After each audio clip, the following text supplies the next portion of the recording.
अग्निवीरों को पेंशन नहीं तो फिर जाते जाते पूर्व राष्ट्रपति रामनाथ कोविंद को छोड़ देनी चाहिए पेंशन। रिटायर होकर जाने वाले राष्ट्रपति को मिलती है इतनी पेंशन कि 10 अग्निवीरों की सैलरी भी कम है। वरुण गांधी छोड़ सकते हैं तो रामनाथ कोविंद क्यों नहीं? एपीजे अब्दुल कलाम तो सैलरी तक नहीं लेते थे।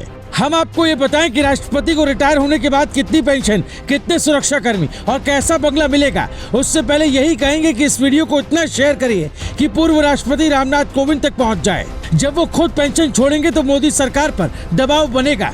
देश के सांसदों और विधायकों को मिल रही मनमानी पेंशन पर रोक लगेगी। प्रणब मुखर्जी ने राष्ट्रपति की कुर्सी पर बैठकर एक बड़ा संदेश दिया था। उन्होंने कहा था कि राष्ट्रपति सबका होता है, इसलिए मैं किसी को वोट नहीं करूंगा। तो एक संदेश रामनाथ कोविंद को भी देना चाहिए। अगर वो पेंशन छोड़ दे तो क्या होगा, हम आपको समझाते हैं। हर जिम्मेदार व्यक्ति को जाते वक्त कुछ न कुछ त्याग कर जाना चाहिए, तभी तो वो मिसाल बनेगा। पहले सुनिए रामनाथ कोविंद को क्या क्या मिलेगा, फिर आपको दिखाते हैं कि एपीजे अब्दुल कलाम ने अपनी सैलरी क्यों छोड़ दी थी। राष्ट्रपति रामनाथ कोविंद को अब एक ऐसा बंगला मिलेगा जिसका महीने का खर्च 2 से 3 लाख होगा। 12 जनपद पर यह सरकारी बंगला पूर्व राष्ट्रपति कोविंद का होगा। इस सरकारी बंगले में कभी पूर्व केंद्रीय मंत्री रामविलास पासवान रहा करते थे। ये लुटियन दिल्ली के सबसे बड़े बंगलों में शामिल है। कई दिनों से इस बंगले को सजाया जा रहा है। प्रेसिडेंट एक्ट 1951 कहता है कि रिटायरमेंट के बाद राष्ट्रपति को हर महीने पेंशन मिलेगी। पेंशन की राशि 5 लाख रुपए प्रति माह होगी। काम की देखरेख के लिए 2 सचिव और सुरक्षा के लिए दिल्ली पुलिस के 2 जवानों को लगाया जाएगा। इसके अलावा 5 लोगों का पर्सनल स्टाफ होगा। इनके आवास के लिए 2 लैंडलाइन, 1 मोबाइल और 1 इंटरनेट कनेक्शन मिलेगा। इसके अलावा पानी और बिजली मुफ्त मिलेगा। सरकार की ओर से एक कार और एक ड्राइवर दिया जाता है। इसकी सैलरी और पेट्रोल का खर्च भी सरकारी वहन करती है। हर महीने गाड़ी के लिए 250 लीटर पेट्रोल दिया जाता है। ट्रेन और फ्लाइट में लाइफ टाइम फ्री टिकट दिया जाता है। इसके अलावा राष्ट्रपति की पत्नी को 30,000 रुपए बतौर सचिवीय सहायता के तौर पर दिया जाता है। अब सवाल उठता है कि जब राष्ट्रपति के पास सब कुछ होता है, उनकी किसी से राजनीतिक दुश्मनी तक नहीं होती, तो इतना तामझाम क्यों किया जाता है? क्या वो पेंशन छोड़कर एक बड़ा दिल नहीं दिखा सकते? हम आपको बताते हैं कुछ अच्छी बात। ये बात तब की है जब राष्ट्रपति हुआ करते थे एपीजे अब्दुल कलाम।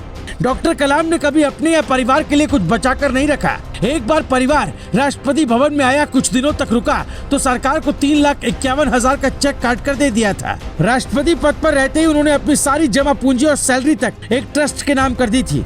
फिर कोविंद क्यों नहीं कर सकते? उस वक्त कलाम साहब ने जो कहा था वो सुनिए।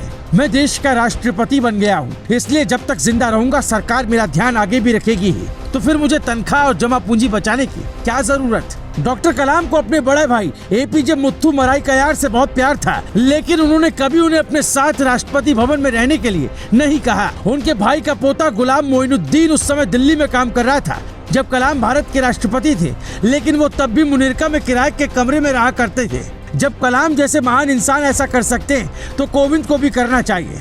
ऐसा होता है तो अग्निवीरों को हौसला मिलेगा। जो काम राष्ट्रपति और प्रधानमंत्री करते हैं वही काम सैनिक करते हैं। वो भी देश के लिए ही मर मिटते हैं। फिर देश के उच्च पद पर बैठे नेता उनके लिए अपना कुछ हिस्सा त्याग क्यों नहीं कर सकते?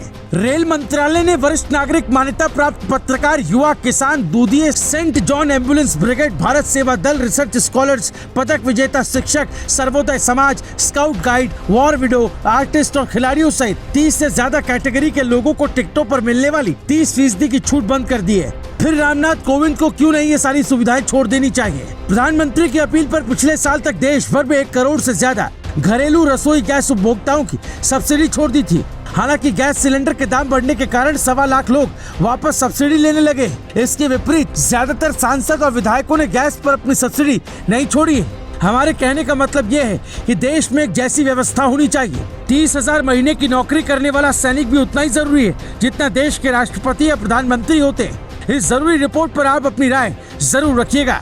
Bureau report, global Bharat TV.